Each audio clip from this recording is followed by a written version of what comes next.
जरूरी सूचना है आप सभी स्टूडेंट्स के लिए। स्टडी फॉर सिविल सर्विसेज का Android app Google play store में आ चुका है, उसको प्लीज तुरंत इंस्टॉल कर लीजिए। और अगर आप स्टडी फॉर सिविल सर्विसेज के सिर्फ ऐप से कोई भी कोर्स, कोई भी पीडीएफ परचेस करते हैं तो उसमें अप्लाई कूपन, अगर आप ज्ञान सर जो है आप उसमें अप्लाई करते हैं, ये कूपन कोड है, तो उसमें 20% फीस तुरंत माफ हो जाएगी। मतलब 20% डिस्काउंट तुरंत उसमें लग जाएगा। ज्ञान सर लिखना है, नॉर्मली ज्ञान सर, स्मॉल लेटर में है सब कुछ, कोई स्पेस नहीं, कोई कॉलम नहीं, सिर्फ ज्ञान सर, GYANSIR। इस तरह से अगर कूपन कोड लगाते हैं आप ऐप में बाई करने से पहले, जो अप्लाई कूपन वाले में आता है, तो 20% का डिस्काउंट तुरंत मिलेगा। वीडियो देखिए। नमस्कार दोस्तों, एक बार फिर से आपका स्वागत है यूपीपीएससी बेस्ट ऑनलाइन कोचिंग के इस चैनल पर। आज की इस वीडियो में हम लोग ऋग्वेद के मंडल की चर्चा करेंगे। देखिए, इससे पहले की वीडियो में हम लोगों ने वेद के बारे में समझा था। अगर आपने नहीं देखा है तो आप प्लेलिस्ट में जाकर जरूर देखिएगा। खैर, 2 मिनट के लिए मैं यहाँ पर इसे रिपीट कर देता हूँ जो पीछे की क्लास थी। देखिए, अगर वेद की बात करेंगे तो वेदों की कुल संख्या है 4। ऋग्वेद, सामवेद, यजुर्वेद और अथर्ववेद। इसकी जो संकलन करता है, अर्थात तो वेदों को जिन्होंने लिखा है, उनका नाम है कृष्ण द्वैपायन, है ना, कृष्ण द्वैपायन। इन्हें वेद व्यास के नाम से जाना जाता है। ठीक, इतनी चीजें आप याद रखिएगा। अब ऋग्वेद की बात करेंगे तो ऋग्वेद में कुल 10 मंडल है, 1028 सूक्त है और इसके बाद 10,552 मंत्र हैं। और जो ऋग्वेद का उच्चारण करते हैं, ऋग्वेद का पाठ करते हैं, उन्हें होत्री कहा जाता है। ये भी क्वेश्चन कई बार बनता है। ऋग्वेद के बाद जब सामवेद की बात करेंगे तो इसमें कुल 1869 मंत्र हैं। कुल मंत्रों की संख्या 1869। कुछ मंत्र रिपीट किए गए, अगर उन्हें कम कर देंगे तो 1549 मंत्र देखने के लिए मिलेगा। या ये नंबर एक बार आप कंफर्म कर लीजिएगा पिछले वीडियो से। इनके जो पाठकर्ता होते हैं उन्हें उद्गात्री कहा जाता है। उद्गात्री, ये भी याद रखिए, यहाँ पे ग रहेगा, उद्गात्री। आगे अगर यजुर्वेद की बात करेंगे तो इसमें 40 मंडल है, 2000 मंत्र हैं। इसके जो पाठकर्ता होते हैं उन्हें अध्वर्यु कहा जाता है, अध्वर्यु, है ना, ये है। इसके बाद अगला जो अथर्ववेद, अथर्ववेद में 20 अध्याय, सुनिएगा ध्यान से, 20 अध्याय, 731 सूत्र, 5987 मंत्र, जिसे कभी कभी 6000 भी कहा जाता है। और इसके जो पाठकर्ता होते हैं उन्हें ब्रह्म कहा जाता है।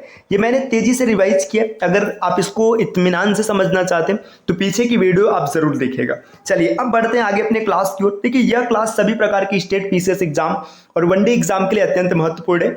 आप किसी भी गवर्नमेंट एग्जाम की प्रिपरेशन कर रहे हैं, क्लास आपके लिए फायदेमंद साबित होगी। आप वीडियो को पूरा अंत तक देखिएगा। अगर आप टीम के पेड कोर्सेज से जुड़ना चाहते हैं पीसीएस के कंप्लीट प्रिपरेशन के लिए, तो इन दिए गए नंबर पर कॉल या व्हाट्सएप करके आप टीम के पेड कोर्स से जुड़ने की प्रक्रिया समझ सकते हैं। इसके अतिरिक्त ज्ञान सर का व्हाट्सएप नंबर है, आप यहां से व्हाट्सएप के माध्यम से भी जानकारी प्राप्त कर सकते हैं। प्ले स्टोर से स्टडी फॉर सिविल सर्विसेज का एप्लीकेशन इंस्टॉल करना ना भूलेगा दोस्तों। एप्लीकेशन के माध्यम से आप किसी भी कोर्स को परचेस करते हैं, कोड अप्लाई करते हैं ज्ञान सर, तो आपको अप टू 50% तक डिस्काउंट देखने के लिए मिल सकता है। चलिए फिर अब बढ़ते हैं आगे अपने क्लास की ओर। देखिए, ऋग्वेद में मंडलों की संख्या 10। अब यहां पर दिया प्रथम मंडल। प्रथम मंडल क्या है? इस मंडल के 50 सूक्त कण्व ऋषियों द्वारा लिखे गए हैं। दीर्घतमा, अगस्त्य आदि के मंत्र इसमें है। देखिए, इसमें याद रखना है कि इसके 50 सूक्त जो हैं ये कण्व ऋषियों के द्वारा लिखे गए। इनमें दीर्घतमा, अगस्त्य आदि के मंत्र हैं। इस मंडल के ऋषियों को शतर्चिना कहा जाता है। देखिए, जो इस मंडल के ऋषि, उन्हें शतर्चिना का नाम दिया गया।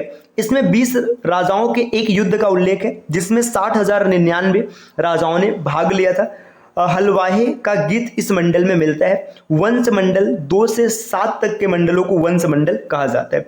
फिर आगे दिया गया, इसमें किसी भी मंडल का प्रथम सूक्त अग्नि को और द्वितीय सूक्त इंद्र को संबोधित है।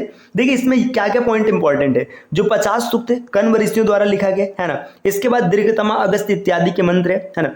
20 राजाओं के युद्ध का उल्लेख है जिसमें 60,099 राजाओं ने भाग लिया। देखिए, 20 राजाओं का युद्ध होता है, इसमें अलग अलग क्षेत्रों से अलग अलग राजा आते हैं एक दूसरे को सपोर्ट करने के लिए। कुल 60,099 राजा भाग लेते हैं।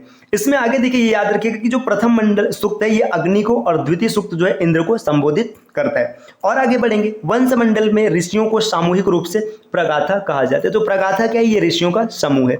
तो प्रथम मंडल के महत्वपूर्ण बिंदु ये रहे। दूसरे मंडल की बात करेंगे, यहां पर दिया है यह गृहस्मत मद ऋषि का है। देखिए, इस ऋषि का नाम याद रखिएगा, गृहस्मद ऋषि का है। उनको विश्व का पहला अभियांत्रिकी माना जाता है। तो विश्व का पहला इंजीनियर किसे माना जाता है? बृहस्पति ऋषि को माना जाता है। तृतीय मंडल, यह मंडल विश्वामित्र का है। तो तीसरे मंडल में विश्वामित्र का वर्णन है। उनको पहला धर्म गुरु माना जाता है। विश्वामित्र कुशिक कुल के थे। इनको देखो पहला धर्म गुरु कौन है, विश्वामित्र को माना जाता है। इसी मंडल में गायत्री मंत्र का उल्लेख मिलता है जिसकी रचना विश्वामित्र ने अनार्यों को आर्य बनाने हेतु की थी। गायत्री मंत्र आपने जरूर सुना होगा, है ना, तो इसका वर्णन यहाँ पर है। और ये विश्वामित्र ने क्यों रचना की थी, जो अनार्य थे इनको आर्य बनाने हेतु। गायत्री मंत्र सब व्यक्ति को संबोधित है, वह सूर्य का एक रूप एवं प्रातः काल की देवी थी। गायत्री मंत्र किसको समर्पित है, सूर्य को। ये देखिए इनडायरेक्ट सूर्य को समर्पित है। चौथा मंडल, यह मंडल वामदेव का है, इसमें कृषि मंत्रों का उल्लेख है। पांचवा मंडल, यह मंडल आत्रि ऋषि से संबंधित है। छठा मंडल, यह भारद्वाज ऋषि से संबंधित है। सातवां मंडल वशिष्ठ ऋषि से संबंधित है। यह मंडल वरुण देवता को समर्पित है। इसी में दशराग्य युद्ध का वर्णन मिलता है। देखिए दशराग्य युद्ध की बात करेंगे तो राजा सुदास एक तरफ होते हैं और उसके बाद 10 राजा एक तरफ होते हैं। इसमें राजा सुदास विजय मतलब उनकी जीत होती है, ये भी याद रखिएगा। इसी मंडल में प्रसिद्ध मंडूक सूक्त है जिसमें वेद पाठी ब्राह्मणों की तुलना वर्षा ऋतु में बोलते हुए मेंढकों से की गई है। देखिए इसमें क्या है कि जो वेद पाठी ब्राह्मण है इन्हें वर्षा ऋतु में बोलने वाले मेंढक से इनकी तुलना की गई है। आठवां मंडल कण्व ऋषि का है, बस इतना याद रखिएगा।